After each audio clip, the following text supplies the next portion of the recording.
Think of this as an edit to your current operating system. You can't install 2026 if you don't delete the programs that are slowing everything down. These are not feelings of flaws, they are functional obstacles. So let go of them because they're literally blocking the upgrade. Number one, the moral scoreboard. You are keeping a mental ledger of every time you were the bigger person. Work late night without credit or swallowed an unfair comment. You think life should balance out because you've been good. Neuroscience shows our brains love patterns of fairness, but the world often doesn't comply. So clinging to this scoreboard breeds resentment and passivity. You wait for karma instead of advocating for yourself. Let this habit go. Good deeds are not a currency. Stop waiting for a payout. Ask for what you want instead and be audacious with it. Number two, the one-day fantasy. One day when I have the perfect job, partner, buddy, then I'll start living. This is called destination addiction and it is a trap. Behavioral psychology shows that perpetually postponing happiness to a future milestone actually reduces your present motivation and well-being. It also ignores the compound interest of small daily action. The perfect life in 2026 will be built by the imperfect days of 2026. So let go of the fantasy finish line. Your life is happening now. In the choosing, stay right there and do the right thing. The third thing you need to let go of is other people's metrics of success. You are comparing your behind the scenes to everyone else's highlight reel. Logically, this is a data error.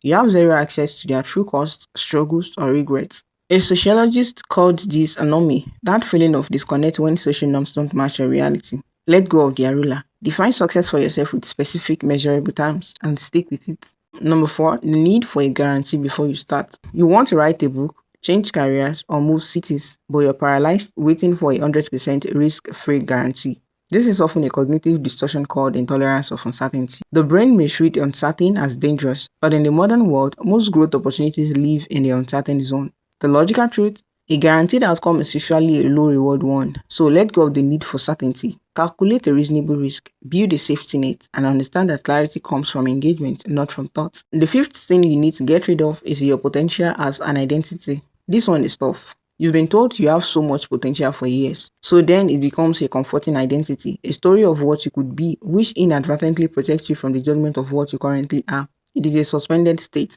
Let it go. Potential is just future energy that is worthless unless converted into present action. Another important thing you need to get rid of is the emergency-oriented nervous system. You thrive on last-minute deadlines, dramatic problems to solve, and relational chaos. It feels like being alive, but it is actually your nervous system stuck in a stress cycle. The biochemical rush of cortisol and adrenaline is addictive, but long-term, it shrinks your capacity for strategic calm building, and this is the kind that is needed for a better 2026. So let go of the chaos addiction. Achieving your goals requires scheduled deep work and sustainable momentum, not adrenaline spikes. Something that you need to let go of is the myth of finding passion. You're waiting for a lightning bolt of passion to strike so you know your purpose. Like the work of psychologist Carol Dweck on growth, mindset, or Cal Newport on So Good They Can't Ignore You, shows that passion is most often a byproduct of mastery and commitment, not its source. You find it by digging deep where you are, not by endlessly searching. Let go of the case for a pre-existing passion. Instead, commit to becoming competent at something valuable. Passion will meet you there. Another one is the cost-benefit analysis for every minor decision. You're spending 20 minutes comparing laundry detergent prices to save 85 cents, or agonizing over which email response is perfectly neutral. Behavioral economists call this decision fatigue. Your brain has a finite amount of quality decisions per day.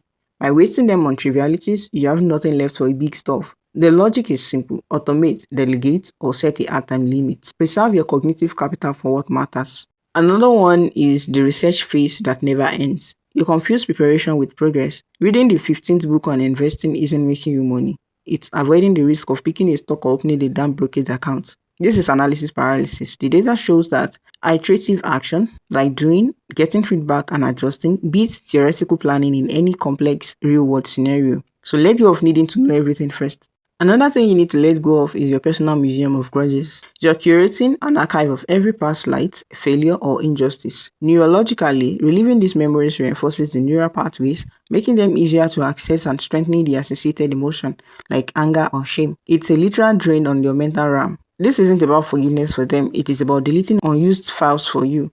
The factual counter is this: the person who wronged you 3 years ago is not paying your rent today. Their free space in your head is a tax on your future. Let it go. Another thing you need to let go of is the illusion of fairness in daily logistics. You're frustrated that your commute is long, your boss is illogical, and your family is demanding. You think it shouldn't be this way. That's a value judgment, not a strategy. System theory shows that every environment, your job, your city, or your family, operates on its own existing logic, not on your personal sense of justice. So let go of fear.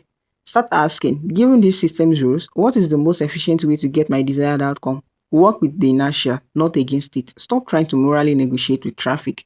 Another one is the productivity porn loop.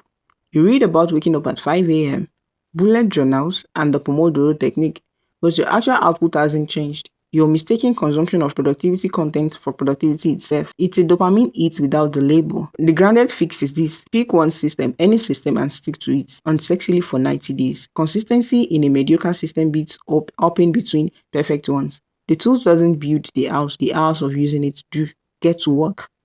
Another one is your emotional depth to your old choices. You're still mentally paying for a degree you don't use, a relationship that ended, or a business idea that failed. This is the sunk cost fallacy in an emotional guise. The money, time, and feeling you invested are gone. They are historical data. Write off the emotional debt. Another one is the need for unified approval. You want your family to understand your career shift, your friends to endorse your lifestyle change, and your partner to be equally excited about your obscured new hobby. This is a coordination nightmare. Social psychology shows that most people can only truly understand experiences within their own frame of reference. So seeking universal approval is a major innovation killer. Another thing you need to let go of is the past problem. That issue with your health, your car, or your bank account you're dealing with later. It is not on pause. It is consuming passive mental energy. It is what psychologists call the Zeigarnik effect, where unfinished tasks create intrusive background anxiety. The cognitive load of these things is real, so schedule it, fix it, or hire it out this week. Another thing you need to let go of is the performance review from people who don't pay you. You are letting opinions from people who have no stake in your well-being to influence your choices. This is a bad data source. Operationally, treat feedback like its supply chain. Only accept inputs from trusted invested sources. Everyone else gets read-only access. Mute the non-contributors. Another thing you need to let go of is the perfect conditions fallacy. You will start when you have a quiet house, a new laptop, or less on your plate. Real world conditions are never perfect. It's never going to be. Military strategists call this fighting the war you're in, not the war you wish you had. Start with the messy current reality. Adaptation happens in motion, not in waiting. Something that you need to let go of is the high-end version of a basic need. You need to exercise, but you're researching the perfect studio, gear, and program. You need to eat better, but you're deep diving into niche superfoods. This is solution glamorization. It is procrastination in disguise. The 80% outcomes comes from the basic version. Do the plain boring version consistently. Fancy can come later, if ever it will. Number 19, your own outdated rules. The invisible scripts that rule your life. I'm not a morning person. I'm bad with money. I don't do confrontation. Things like that. You authored these rules years ago under different conditions. They are now just limiting beliefs with admin privileges. Treat them as legacy code. Override them with factual recent requirements for your new goals. You cannot not be a morning person and want to have a better 2026. Wake up on time and do the needful.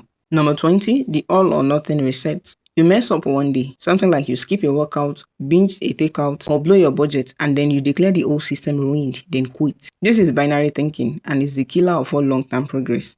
Real systems have error correction built in. A plane is off course 90% of the flight, it just keeps adjusting. Let go of the dramatic reset. Number 21, the unpaid consultant role. Friends, family, or co-workers constantly bring you their emotional or logistical problems to solve. You're good at it, so it feels useful, but it's a time and energy sink. Your problem-solving capacity is a finite resource. You're giving away your consulting hours for free. Start responding with, that stuff, what are you thinking of doing? Redirect them back to their own agency. Protect your capacity is the fuel for your own plans. These are the silent energy leaks, the background processes eating your battery before you even try to run the app for Better Life 2026. So cut them